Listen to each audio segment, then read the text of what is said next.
Olha só, pessoal, tudo indica que o STF vai mesmo liberar o inelegível para ir à posse do Trump, só que não está acreditando muito que ele foi convidado, não. Porque os advogados foram lá, pediram a liberação do passaporte, só que não levaram o tal do convite. Gente, já pensou? Já pensou se o inelegível não tem esse convite? Que mico que...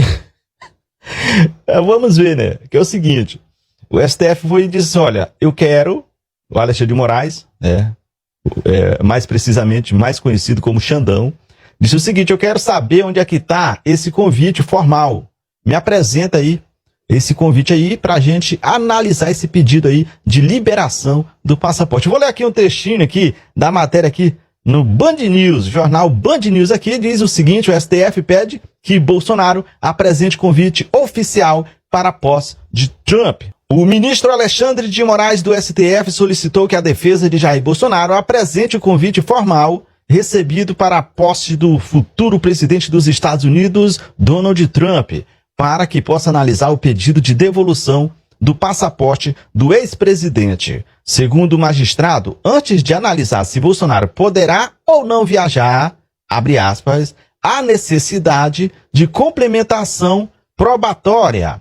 Pois o pedido não veio devidamente instruído com os documentos necessários, fecha aspas, diz a decisão. O Bolsonaro teve seu passaporte apreendido em fevereiro de 2024 no âmbito da Operação Tempus Veritatis, que apura a suposta tentativa de golpe de Estado após a eleição de 2022. Desde então, a defesa tenta a devolução do documento sem sucesso. Já pensou, pessoal? Porque é o seguinte, estão espalhando aí, ele já veio a público, agradeceu o convite, galera espalhou nas redes sociais que ele tem esse convite, e se não tiver? E se for igual aquela história lá do Pablo Marçal?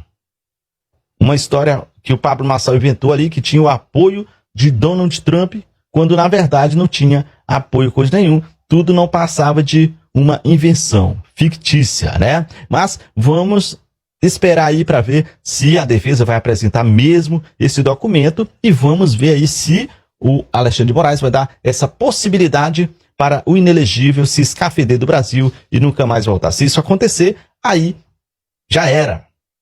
Se o inelegível decidir ficar foragido nos Estados Unidos, vai ficar de lá só atacando o Brasil aqui e a gente não vai mais poder fazer nada. Tem que ter muita cautela aí antes de liberar esse passaporte aí do inelegível, pessoal. Eduardo Bolsonaro, deputado federal do PL, filho de Jair Messias Bolsonaro, trabalhou apenas 72 dias em 2024, 293 folgas em 2024, gastou 340 mil em cota parlamentar, 1,3 milhão em contratação de assessores, 528 mil em salário, totalizando 2,2 milhões. Mas Eduardo Bolsonaro é contra derrubar a escala 6x1. Eduardo Bolsonaro é contra a cesta básica zero de taxação. Eduardo Bolsonaro é contra isenção do imposto de renda de quem ganha até 5 mil. Eduardo Bolsonaro só é a favor dos privilégios dos mesmos, dos ricos. Eduardo Bolsonaro, a gente sabe que viajou o mundo, né? Tentando salvar a imagem do pai dele, que é outro, né? Que é parlamentar durante muitos anos sem projetos. Isso é a galera da direita. Essa extrema-direita usa de fake news, tá? Para se postar de cidadão de bem trabalhador, mas no fundo, eles são cheios de privilégios e quer a classe média e a classe trabalhadora para trabalhar para pagar o salário dele. Você que cumpre a escala 6x1, você está trabalhando para pagar o salário desse deputado que teve 293 folgas e que disse lá no Congresso que é contra derrubar a escala 6x1. Claro, né? Alguém precisa trabalhar para manter o privilégio dessa cambada de vagabundos. Vocês viram essa postagem do Bolsonaro? Ela diz o seguinte: Bolsonaro assina MP que cria pensão vitalícia para crianças com microcefalia decorrentes da Zika. E Lula veta a pensão a crianças com microcefalia vítimas da Zika e revolta mães, dando a entender que Bolsonaro deu a pensão e o Lula tirou. Só que a verdade não é bem essa. O Bolsonaro, de fato, concedeu uma pensão vitalícia no valor de um salário mínimo, que na época do Bolsonaro era de R$ 998. E o Lula não mexeu nessa pensão. As crianças com microcefalia decorrentes da Zika continuam recebendo a pensão vitalícia no valor de um salário mínimo. Mas o que o Lula vetou, então? Foi aprovado um novo projeto recentemente, dando uma nova pensão no valor de R$ 7.786, mais uma indenização de 60 mil. E o Lula, então, vetou essa nova pensão, porque isso causaria uma distorção em relação às crianças com deficiência de uma forma geral, que recebe o BPC, no valor de um salário mínimo, mas manteve a indenização de 60 mil reais. Mas tem um detalhe que os bolsonaristas não contam. O salário mínimo na época do Bolsonaro era de R$ 998 reais. E agora, com Lula, é de 1.518. Então, a notícia correta deveria ser: Lula concede uma indenização de 60 mil reais e aumenta a pensão vitalícia em mais de R$ 500 reais às crianças com microcefalias decorrentes da Zika. Vocês viram isso aqui? As filhas do Silvio Santos não querem pagar imposto sobre herança. Isso porque o Silvio Santos deixou quase R$500 bilhão em um paraíso fiscal. Elas entraram na justiça para poder ter acesso aos 429 milhões de reais, só que para isso, segundo a legislação brasileira, elas terão que pagar 17 milhões de imposto sobre herança. Ah, mas 17 milhões é muito dinheiro? O governo vai pegar esse dinheiro todo sem ter feito nada? Ué, mas e as filhas do Silvio Santos? Fizeram o que para merecer esse dinheiro? Nada. Só deram sorte de nascerem filhas de um bilionário. Ah, e antes que você, bolsonarista, acuse o governo Lula de querer ficar com esse dinheiro, saiba que o imposto sobre herança é um imposto estadual. É o governo de São Paulo, do estado de São Paulo, que quer e tem direito a receber esses 17 milhões. Esses 17 milhões representam 4% dessa fortuna gigantesca que elas não fizeram nada para merecer. E se você acha que 4% é muito para o Estado receber, saiba que se elas vivessem nos Estados Unidos, por exemplo, elas pagariam entre 18% até no máximo 40% sobre a herança que elas vão receber. Se fosse na Alemanha, podia chegar a 50%, no Japão 55% e na França até 60%. No Brasil, infelizmente, a maioria dos estados cobra 4% e alguns no máximo 8% apenas. Esses países desenvolvidos cobram muito mais imposto sobre herança do que o Brasil, porque eles sabem que esse imposto é fundamental para combater a desigualdade social e criar melhores condições sociais para todo mundo. Você segue a Virgínia Fonseca nas redes sociais? Você viu o risco que é você seguir esse tipo de personalidade?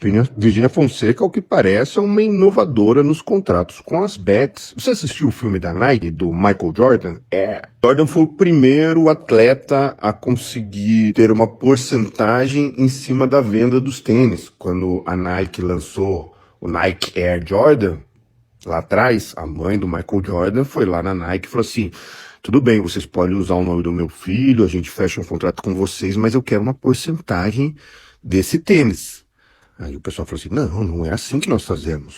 Não é como a indústria funciona. Aí ela bateu o pé e falou: não, terá que ser assim. E fizeram. Resultado, recorde de vendas, a Nike Air Jordan se tornou maior do que os concorrentes da Nike, e a Nike depois até saiu comprando tudo quanto é concorrentes e foi um dos principais fatores que virou esse monstro do que é a Nike hoje. Virgínia Fonseca faz algo parecido com as bets. Ela fez um contrato onde parte do dinheiro investido pelas pessoas que criam cadastros nas bets através do seu link, que vem do seu Instagram ou das suas promoções, parte do dinheiro que eles investem nas bets vai para ela. A diferença é que quando você compra um Nike Air Jordan, você está comprando um tênis que você vai colocar no teu pé e usar por um tempão. Tem uma qualidade ali embutida. As bets controlam a chance de ganho e de perda das pessoas que utilizam. Então ela sabe, ao longo do tempo eles devem ter a probabilidade ali de cada 100 reais que entra ali, quanto ganha, quanto perde, eles devem ter controle sobre tudo isso. Aí eles falam assim, a cada 100 reais que as pessoas perderem, 30% vai para você. Tá no contrato isso. E aí para pensar se você é a Virgínia Fonseca. Você tá fazendo propaganda de algo que as pessoas vão utilizar e perder dinheiro. E não vão ficar com nada. Para pra pensar. E ela assinou esse contrato, faz esse contrato. Isso que eu tô falando aqui agora se tornou público. Eu esperei pra ver se ela ia falar alguma coisa, ela não falou nada. Ou seja, pra ela tá tudo bem. É isso mesmo. Sei lá, talvez na cabeça dela ela acha que tá vendendo entretenimento. Ah, tô vendendo entretenimento. Então o pessoal vai lá, perde dinheiro, fica feliz, depois vai, perde mais dinheiro e fica feliz. Olha o risco que é você seguir determinados influenciadores digitais.